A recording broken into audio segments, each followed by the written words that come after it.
लालच बुरी बला है। जी हाँ, एक समय की बात है, एक कौवा एक घर के ऊपर से उड़ रहा था। अचानक से उसे खाने की बहुत अच्छी खुशबू आने लगी। खुशबू इतनी अच्छी थी कि उस कौवे से रहा नहीं गया और उसे बहुत जोरों से भूख लगनी शुरू हो गई और वो उस खुशबू की तरफ बढ़ने लगा। उड़ते उड़ते कौवा एक घर के किचन की खिड़की के पास पहुंचा। वहां उसने देखा कि एक बर्तन में खीर रखी है। वो बहुत ही स्वादिष्ट दिख रही थी। कौवे से रहा नहीं गया और वो बिना आसपास देखे सीधे किचन में घुस गया। इससे पहले कि वो कुछ खा पाता, घर का मालिक आ गया और कौवे को भगा दिया। कौवा जान बचाते हुए काएं काएं करते हुए घर के सामने वाले पेड़ पर जा बैठा।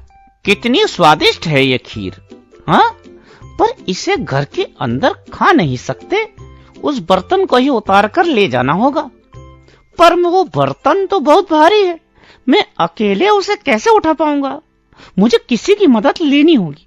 कौवा ये सोच ही रहा था कि वहां एक और दूसरा कौवा आ बैठा और उसने पहले कौवे से कहा, क्या सोच रहे हो भाई, खीर का बर्तन उठाना है, हैं? पहले कौवे ने आश्चर्य से कहा, हाँ, पर तुम्हें कैसे पता? कौन हो तुम? तब दूसरे कौवे ने कहा, मैं भी पिछले 1 घंटे से ऊपर वाली टहनी पर बैठकर यही सोच रहा था कि ये खीर कैसे खाई जाए। ये खीर वाकई में बहुत स्वादिष्ट दिख रही है। अब और समय बर्बाद नहीं करते, चलो दोनों मिलकर बर्तन उठाकर ले चलते। पहला कौवा भी मान गया। अब दोनों कौवे मौका देकर एक साथ किचन में गए। उस समय किचन में कोई नहीं था। दोनों खीर का बर्तन अपने पैरों में फंसाकर दूर उड़ गए। दोनों उड़ते उड़ते बहुत दूर निकल गए और एक जंगल में जा पहुंचे। वहां सही जगह देखकर खीर के बर्तन को नीचे रखा और खीर का बंटवारा करने लगे। एक एक पत्ता ले आए। पहले कौवे ने दोनों पत्तों में खीर निकाल दी। दूसरा कौवा बोल बैठा, तुम्हारी खीर ज्यादा है, मेरा कम है, मुझे और खीर दो। पहला कौवा ने कहा, नहीं, मैंने तुम्हें गलती से ज्यादा दे दिया, मुझे और खीर दे दो। और इस तरह से दोनों एक दूसरे के पत्ते में ज्यादा खीर देख रहे थे और दोनों आपस में लड़ने लगे। ये सारी बातें ऊपर पेड़ पर बैठा एक बंदर देख रहा था। वो बहुत ही चालाक बंदर था। पेड़ के नीचे उतरकर बंदर ने कहा, अरे तुम लोग क्यों लड़ रहे हो? क्या हुआ, मुझे बताओ।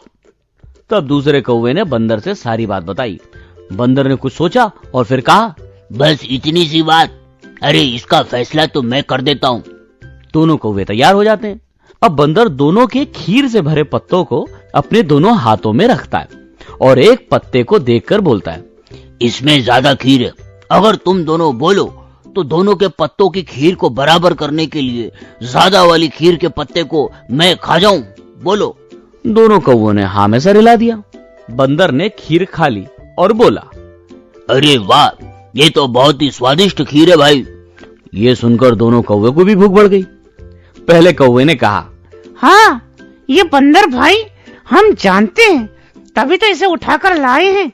अब समय बर्बाद न करो और जल्दी से बराबर करके हमें हमारा पत्ता दे दो। बंदर ने अचानक कहा, हाँ हाँ ठीक है, अभी देता हूँ। अरे ये क्या, अब तो ये दूसरे पत्ते में भी खीर ज्यादा नजर आ रही है। लगता है इसे भी मैं थोड़ा सा खा लेता हूँ ताकि बराबर हो जाए। ऐसा करते करते बंदर ने पूरी खीर खत्म कर दी और झटपट पेड़ पर चढ़ गया और दोनों पत्ते नीचे फेंकते हुए बोला, ये लो, तुम दोनों के पत्तों में अब खीर बराबर हो गई, तुम दोनों खा लो, मैं चला। ये बोलते ही बंदर तेजी से वहां से भाग गया और कौवे बेचारे कभी पत्ते को तो कभी एक दूसरे को देखकर पछताने लगे। तो मेरे प्यारे प्यारे नन्हे मुन्ने लिसनर्स, इस कहानी से क्या सीख मिलती है? अरे भाई, इस कहानी से हमें 2 सीख मिलती है। पहली ये कि लालच बुरी बला है, लालच करने वालों का हमेशा नुकसान ही होता है। और दूसरी सीख ये कि 2 लड़ाई में हमेशा तीसरे का फायदा होता है। इसलिए हमें हमेशा लड़ाई से बचना चाहिए और समस्या को आपस में समझदारी से सुलझाना चाहिए। समझे मेरे प्यारे प्यारे नन्हे मुन्ने भांजे भतीजो? तो ऐसी नई नई कहानियों का और हर कहानी में एक नए मैसेज से आपको रूबरू कराएंगे। उसके लिए आपको क्या करना होगा? अरे भाई, हमारे कमेंट बॉक्स में अपनी फेवरेट कहानी का नाम लिखिए।